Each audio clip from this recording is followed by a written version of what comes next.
Welcome back, baseball fans. Welcome to another episode of the Vintage Vegas 9 Ball coming to you from Las Vegas, Nevada.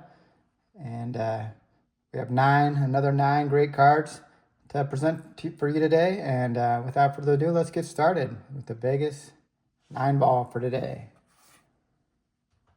First card is a Moises Alou. And Moises Alou, of course, is the son of Felipe Alou, who was a longtime player in the league and manager, and played alongside Willie Mays for several years. But this is his son, Moises Alou, and he started with the Pirates briefly, and then we'll move on to the Expos, and I believe the Marlins, and here he is with the Cubs. And of course, you'll always remember for that game, the Bartman game, when the Cubs were in the playoffs in the early 2000s, where he went to make a catch along the left field line, along the left field wall, and Steve Bartman would interfere with him. Actually, the ball was in the stands. Anybody would have done the same thing, but he kind of had a bad reaction, threw his hands down, kind of pouted after that. He didn't catch the ball. And, Moises Alou, long time big leaguer, and had several all-star seasons in the league. And, with the Cubs, left fielder in the early 2000s, when they were making those playoff runs. And, here he is in the classic on-deck kneeling pose, Moises Alou. Check out the stats for the 2004 Cubs. 293 average, 39 home runs, and 106 RBI. So big-time numbers in the early 2000s for Moises Alou. And this is a nice shot of him, Fleer card, in the early 2000s. Put him on the Cub stand, Moises Alou. Next card is NL All-Star Mike Schmidt. This is a classic card, one of my favorite Mike Schmidt cards here in the batting cage. And just a sharp-looking card. This is a 1980. And, of course, in 1980, the Phillies finally won the World Series. And a lot of it was due to the accomplishments of Mike Schmidt, probably one of the best third basemen ever play. We'll put him on the Hall of Fame stand. It's a sharp-looking card, one of his best, I believe. Next card is another Philly, Tug McGraw, left-handed pitcher. And he had several good years in the league. And, of course, he's the father of the country singer Tim McGraw. And let's kind of look at his stats on the back here. Several years with the Mets, and then go on to start with the Phillies. And, great stats. 3.12 ERA after several years in the league.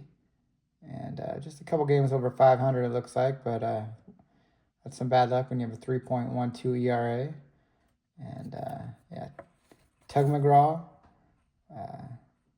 star pitcher, all-star pitcher, and, of course, the father of Tim McGraw, the country singer that is married to Faith Hill.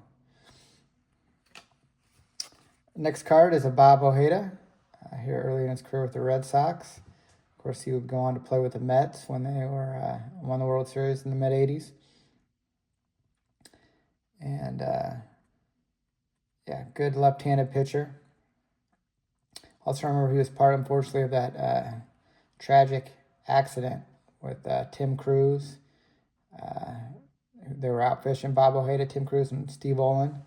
And, Tim Cruz was driving. Unfortunately, he hit a dock, and both Tim Cruz and Steve Olin would pass away. But Bob Ojeda, very fortunate to survive that accident at the end of his career, and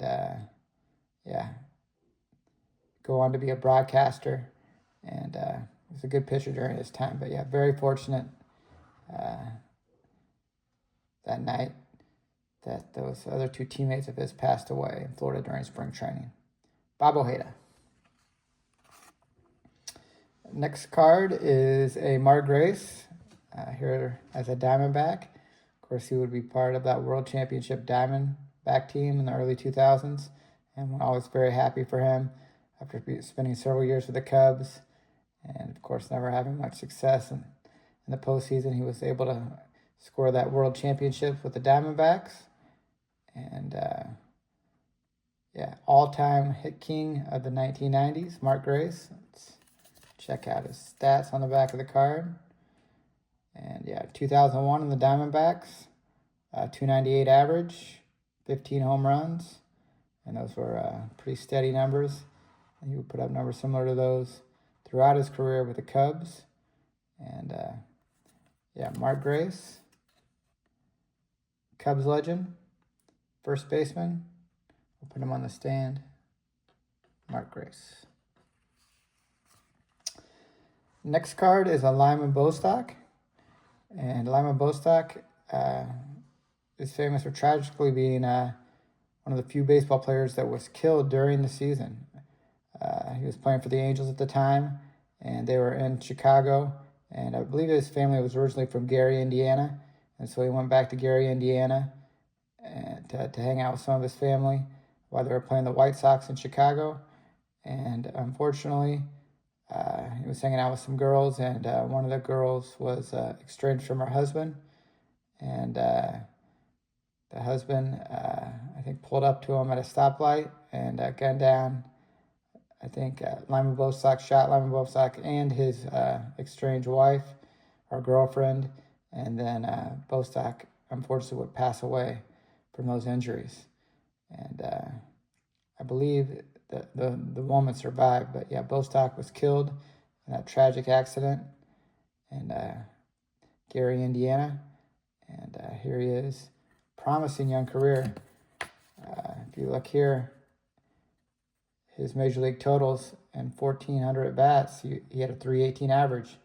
So he was starting to become a star in the league. In 1977, he had 14 homers and 90 RBIs with a 335 average. And was really starting to come into his own as a player. And unfortunately, he was gunned down just outside Gary, Indiana. Lyman Bostock. Very unfortunate tragedy. On the lighter side of things, here's John Kruk. And Kruk, he's always remembered for being portrayed by Chris Farley on Saturday Night Live, kind of portly. And yeah, I remember Chris Farley being dressed up when Kruk was on the Phillies. Farley would dress up in that Phillies outfit and portray him. And yeah, John Kruk, famous for saying, I'm not an athlete, I'm a baseball player. And he was, yeah, big part of those Phillies teams in the early 90s. And here he is at the beginning of his career with the Padres. See his stats. Played in Las Vegas briefly, 28 at-bats. 2 years in Las Vegas, actually. So put him on the Las Vegas stand. And realized he had played for 2 minor league seasons in Las Vegas and batted well over 300 during his time in Las Vegas. But yeah, his rookie year for the Padres, he had 313 with 20 home runs. So yeah, John Kruk, Las Vegas legend. I don't remember his time too much here in Las Vegas, but yeah, Las Vegas legend, I should know that. And we'll put him on the Las Vegas stand. John Kruk. Speaking of comedy, Saturday Night Live, here's Cosmo Kramer. Actually, Mark Bellinger, looking a lot like Cosmo Kramer. And yeah, Bellinger was a long-time shortstop, one of the real defensive wizards in the league during the 70s. I think he won something like 8 or 9 Gold Gloves. And he never hit too much. Had a very weak bat, but was like the Ozzie Smith of the 70s, I guess. Very electrifying defensive shortstop. And because of that, was able to hold down that job for close to 10 years as the Orioles starting shortstop. And remember a lot of those good Orioles teams in the 70s. Let's check out his stats. Yeah. 233 lifetime average with only 19 home runs. And if you see several at-bats, almost 5,000 at-bats. So, yeah. Mark ranks 4th in O's history in games. So, yeah. Longtime Orioles shortstop, defensive wizard, Cosmo Kramer, a.k.a. Mark Bellinger. And the last card of the day is Vladimir Guerrero. Of course, Vladdy was a big-time star for the Expos and then later on the Angels. And his son, of course, Vladimir Guerrero Jr., was a star of the World Series and the playoffs this year for the Toronto Blue Jays. And yeah, Vladimir Guerrero, great player for the Expos. Let's look on the back. After setting a new season single Expos record for homers with his 37th shot of 1998, Vladimir Guerrero added one more for good measure. He finished second above NL right fielders in home runs. So yeah, Expos home run record, Vladimir Guerrero. And here he is, Hall of Famer Vladimir Guerrero. We'll put him on the Hall of Fame stand. And that will conclude the Vegas 9 for the day. I hope to bring you back. Hope you enjoyed it. And take care, and God bless.